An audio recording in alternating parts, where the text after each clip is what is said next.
Welcome back to the Artie Lange Show. My next guest been on before. Legendary comic. He's all over the place. He still does on Sirius XM's Howard 101, Jackie's Joke Hunt. Very good, Art. November 29th at the Comedy Shop in Blackstone, New Jersey. December 21st, McGuire's Comedy Club in Long Island. Please welcome Jackie Martling. All right. What's up, buddy? Too soon? I swore I wasn't going to do that. I can't believe you're talking about, I'm in search all day. I'm doing great. I'm in search all day for some other person that knows where they were when JFK got shot. All you guys weren't born yet. A lot of people are going, well, Danny was I was two. not only born, I was in 10th grade. I looked over at Judy Cullum, and she was smiling. I said, what are you smiling? It didn't sound real. Yeah. There's been a time in a president's life, you know. Right, and I mean, so were you disappointed? Were you like into it, like to the point where you were really sad? It was so in those days, like there was patriotism was not. It was so far from being questioned. I mean, the entire school went into the gymnasium when Alan B. Shepard did his arc. Yeah. You know, and we all cried and laughed. I mean, it was a nation. You know, not to sound like a crazy old man. And then we all walked in and sat in the gym in Oyster Bay High School. Waiting, and I could still remember Mr. Fallon walking out with tears in his eyes saying, you know, the president's dead, you know, or the president has left us or he has passed or whatever he said. And it was like a lightning bolt. It was really, really heavy. It was crazy. And then on TV, Ruby shoots Oswald, and you think like the world's ending. It's nuttiness, right? You're like, what's next? Yeah. You know, like, my God. You know, it was like boom, boom, you know. It was beyond surreal. Do you feel like the 60s would have been the same way they were if he had lived? Like, do you think the impact, like hippies, rebel, like do you think the war, civil rights, all this stuff, do you think it would have been the same thing? Everything is a pebble in the river that makes the Grand Canyon here. You know, what if the Beatles never did get that? Right. That record deal, and there's so many what ifs. Like, who knows what would have happened? Right. You know, there's no way to.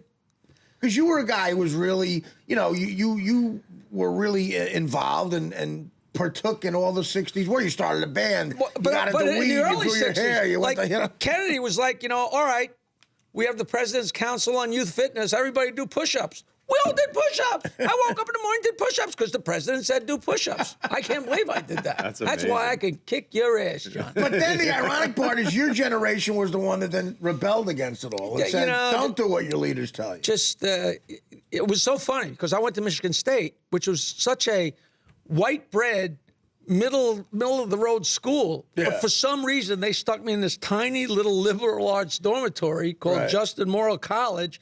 There was a liberal arts college housed within this little dormitory where everybody smoked pot, and they were all crazy. It was like putting Greenwich Village in the middle of this big white bread college, and I happened to be in there, or else I would have never smoked pot. I would have never been who I am, and you know, it's. But what if? You started smoking weed at college.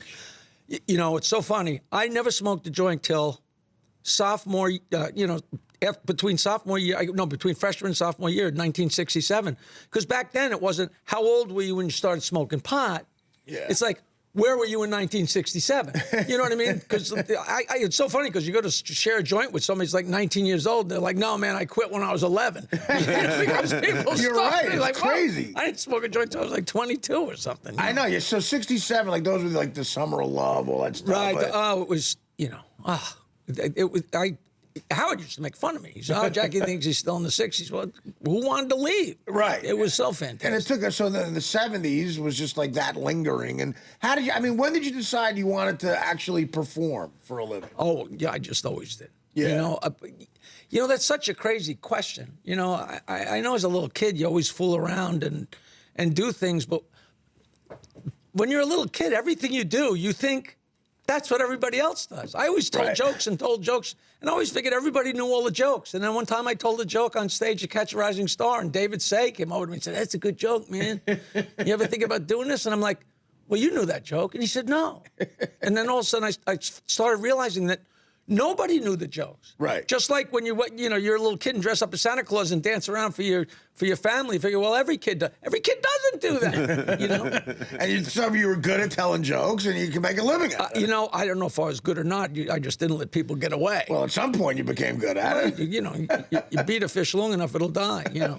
And I always loved it. I told jokes in my band. I had rock bands.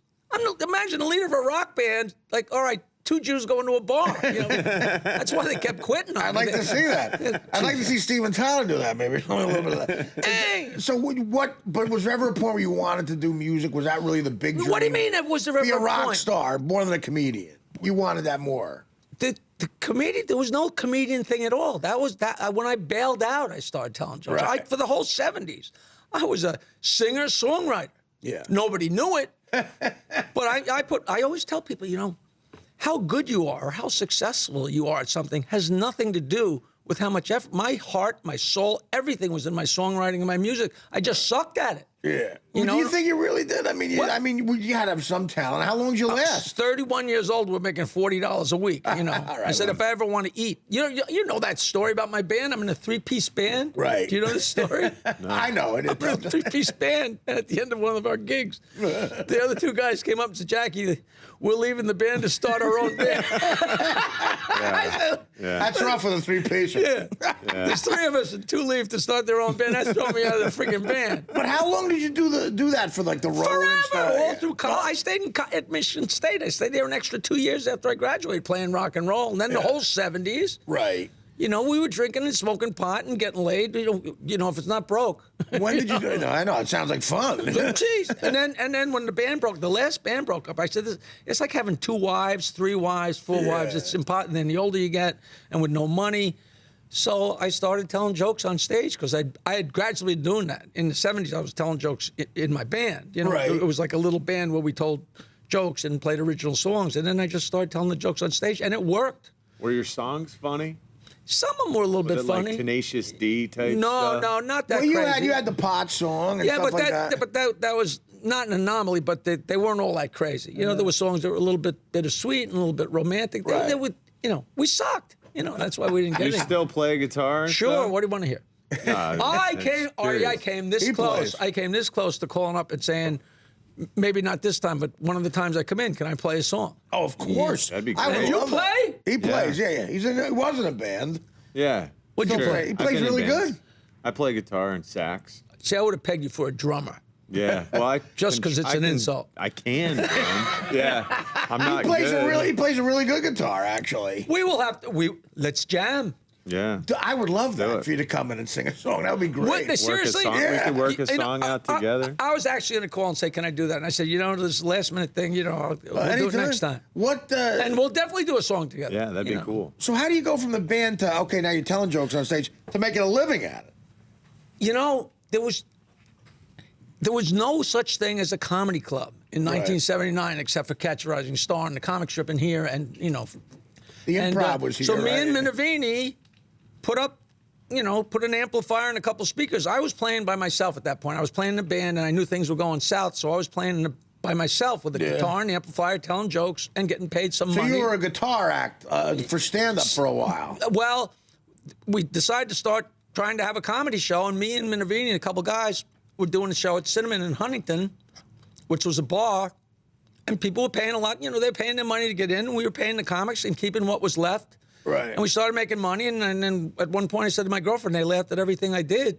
I should make an album. She said, make an album. I made an album, made another album, Right. and then I got Governors. So Back then, I didn't make much money, but I did this. Yeah. And every 2 months I look back and I made more than I did the You stayed previous 2 months. parallel and started going up. And then all of a sudden one day I woke up on the Stern Show. I didn't get any sleep, but I had a lot of money. But it's not easy to get an album deal back then, right? I mean, No. That's nowadays you can't go to a comedy show where the guy's not selling. Everybody's a CD got at a the end. record, yeah. But back then I made my own.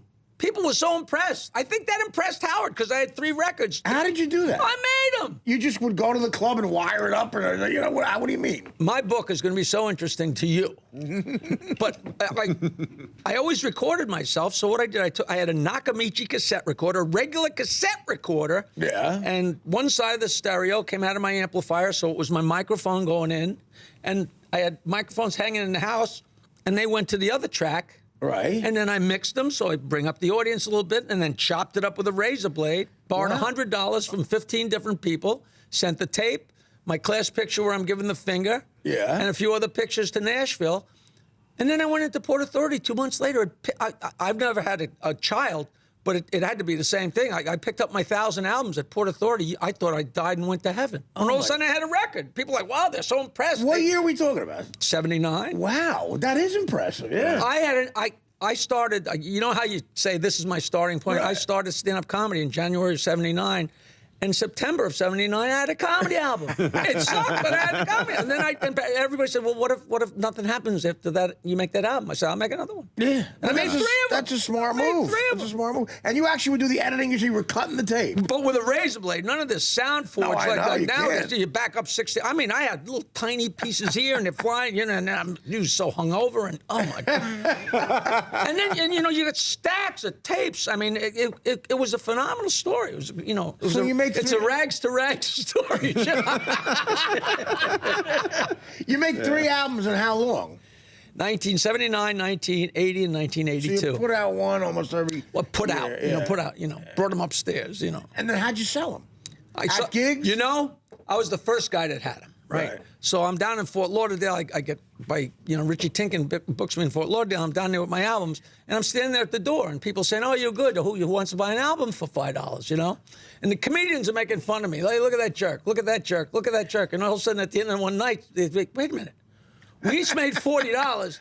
He made an extra $90 because he sold, 15 or 20 money, albums. Like, all of a sudden, it's not so funny, Yeah, no, that's its ambition. It's hustling, and it's being able to get laughs. You got to kill. The last time I was on here, was with the guy from Adam and Eve, whose parents owned the Adam. And Adam and Eve was one of those companies that I sent my album to the guys in North Carolina. They put my album out in their catalog with 8-track cartridges of the album. Wow. 8-track cartridges. Yeah. They had been done for 2 years, but the South hadn't gotten the memo yet.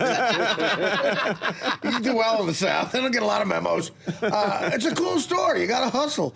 We gotta take a break. We come back. We'll be back with more of the great Jackie Martling after these words. The Artie Lange Show, weeknights on Audience, only on DirecTV.